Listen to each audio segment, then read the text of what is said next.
En fyrst ætlum við að fjalla krabbameinssjúklinga sem þurfa nú í maí að byrja að greiða fyrir krabbameinslyf sín að hluta. Áður voru þau niðurgreidd að fullu. Vegna þessa heyrum við í kvöld í 2 manneskjum sem stríða við krabbamein. Steingrímur Guðjónsson greindist fyrir tæpum mánuði og rétt að hefja ferð sína heilbrigðiskerfið sem hefur mátt þola niðurskurð á síðustu árum í kjölfar bankahrunsins. Hann hefur lágar tekjur og óttast að þurfa að ganga á sparnað sinn til að mæta útgjöldum vegna veikindana. Sigríður Jónsdóttir sem einnig greindist nýverið gagnrýnir að kerfið sé þannig uppbyggt að það borgi sig fjárhagslega fyrir fólk að leggjast inn á spítala ef það veikist. Jóhannes Kristjánsson og Benedikt Ketilsson taka nú við. Ég greindist 10. ágúst og var þá strax lögð inn á Landspítalann af því að mitt krabbamein var þannig að ég varð að liggja og það var búið að skemma beinin. Og ég var svo heppin í rauninni að fara þá inn á sjúkrahús vegna þess að þá tók við ýmsar rannsóknir sem ég þurfti ekki að borga fyrir. En ég var búin að borga fyrir myndatökur ýmislegt fram að því þegar var að reyna að komast að því hvað var að mér. En mín heppni felst í því að vera inn á sjúkrahúsin í 7 vikur og þurfa aldrei að borga fyrir neitt af þessum rannsóknum. Svo leið og ég kem heim eftir þessar 7 vikur, þá er svona smá hlé í hálfa mánuð og þá tekur við að fara í lyfjagjöf. Og þá þarf maður að fara að borga fyrir að taka á sér blóð, maður þarf að borga fyrir bílastæðin úti, maður þarf að borga fyrir að hitta lækninn og allt þetta aukalega sem að snýra að því að fara upp á sjúkrahús og fá lyfin, þó ég hef ekki borgað fyrir lyfin sjálf. Þannig að það er svo margt í kringum þetta sem maður er að borga, sem er þessi smá hlutir sem þú gerir ekki ráð fyrir í þínum peningamálum áður en þú verður veikur. Segir Sigríður Jónsdóttir sem hefur gengið í gegnum krabbameinsmeðferð. Hún þekkir því leiðina en það gerir Steingrímur Guðjónsson ekki. Hann greindist með krabbamein í lungum og beinum fyrir tæpum mánuði og er því að stíga sín fyrstu skref í baráttu við lífshættulegan sjúkdóm. Þetta er kjafsök. Ég hafði engan grunum að ég var með krabbamein. Og þetta orð er frekar óþjált ennþá og ég er ekki alveg búin að venjast að ég er með krabbamein. 10 ára gamall slasaði Steingrímur á auga og er blindur á því hægra. Í ágúst missti hann vinnuna og í nóvember veiktist hann af lúnabólgu. Í kjölfarið fór hann á örorkubætur vegna augnskaðans og fær einnig greiðslur úr lífeyrissjóði. Í mars greinist hann svo með krabbameinið. Þá segist hann hafi rekist á fyrsta vegginn í kerfinu. Hann athugaði rétt sinn til sjúkradagpenninga hjá Rafiðnaðarsambandinu. Ég spyr hvaða rétt á ég. Hún segir þú átt enga rétt. Vegna þess að þú hefur ekki borgað hérna í nokkra mánuði. Enga rétt, spyr ég.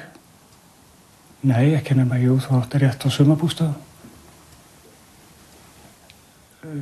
Ég gekk lengra og spurði frekar. Ég spurði þá hvað kemur til þess að börnin mín þyrftu nú að jarða mig. Fá þau einhvern styrk. Já, ef þau sækjum, var sagt. Samkvæmt reglum Rafiðnaðarsambandsins hafa félagsmenn rétt til greiðslu sjúkradagpenninga í 3 mánuði eftir síðustu greiðslu til félagsins. Hefði Steingrímur greinst 5 mánuðum fyrr, hefði hann átt rétt á sjúkradagpenningum. Já, mér finnst að einhver þurfi í það mest að segja það. Að þetta er ekki alveg í lagi að hirða fólki peninga í sjúkrasjóð til dæmis í áratugi. Þó svo að viðkomandi kannski fái einhver tíman á tímabili einhverja aðstoð að þá er sá réttur unnin upp aftur og þess bara geta þegar ég spurði Rafiðnaðarsambandið hvað ef ég fer að borga aftur? Nei, þú getur það ekki. Akkur ekki. Af því það vantar mótframlag frá vinnuveitenda. Þannig hvað finnst mér mér finnst þetta náttúrulega æði blóðugt. Til að ná endum saman segir Steingrímur ganga á sparnaðinn sinn. Erna Magnúsdóttir, forstöðukona Ljóssins, sem er endurhæfinga og stuðningsmiðstöð fyrir krabbameinsgreinda, segir marga skjólstæðinga sína hafa fjárhagsáhyggjur. Já, eins og við segjum oft það er dýrt að veikjast. Þú kannski dettur út á launaskrá eftir einhvern tíma og ferð þá á tímabundna örorku eða endurhæfingarlífeyrir. Þannig að fær ekki sömu upp á vanur. Plús að það er dýrt að borga kostnaðarlyfjum og annað. Þannig að þau hafa oft áhyggjur. Við höfum upplifað það að fólk segist ekki eiga fyrir mat mánaðamót og er í mjög miklu vanda og við það fólk höfum við komið rosalega vel til móts við og það borgar ekki ef það í svo miklu vanda, en það svona einn og einn. Peningaáhyggjur er það versta sem þú færð inn í þegar þú ferð í svona meðferð. Þú þarft að vera laus við allt annað heldur en bara að hugsa þetta og vera að komast í gegnum þennan dag með krabbameinið þitt. Þetta verkefni að komast í gegnum það. En að þurfa að vera svona on the side way með eitthvað vesen í peningamálum, það er ekki gott og það er ekki góð líðan. Steingrímur er nýbúinn í geislameðferð þar sem markmiðið var að minnka stöðuga verki. Nú bíður hann eftir að komast í lyfjameðferð. Steingrímur heiti ég. Ég er bara svona forvitnast við framhaldi. Ég er búinn að fara einu sinni með upp á móttöku en þetta er allt að koma. Þeir eru minnkandi verkinu fyrir brjóstunni en á móti kemur þeir að aukast í mjöðmánum. Takk, bless, sömuleiðis. Það fólk er yndislegt.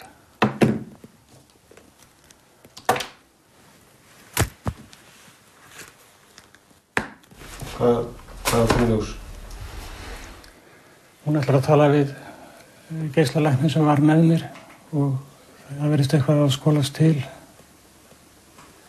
og hún ætlar að hafa samt við hann og þá ekki að láta sjúklinginn fara á þess að hann hafi fast í hendi tíma hjá lækni. Það er bara eitthvað skolast til sem að verða leiðrétt. Hvað segirðu? Þú segir mér frá það, þú getur ekki keyrt og... Nei, ég má ekki keyra. Ég með alltaf marga þríhyrninga á töflukassunum mínum. Þar fyrir utan á ykkur orðið erfitt með að keyra út af mjöðmúnum. Axlinn. Ertu ekki mikið að fara út? Nei. Ég á erfitt með gang.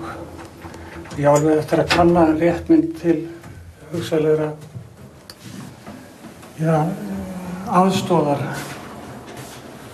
En líkansræktin mín felst kannski í því að koma hérna niður á morgnana og ná í blaðið.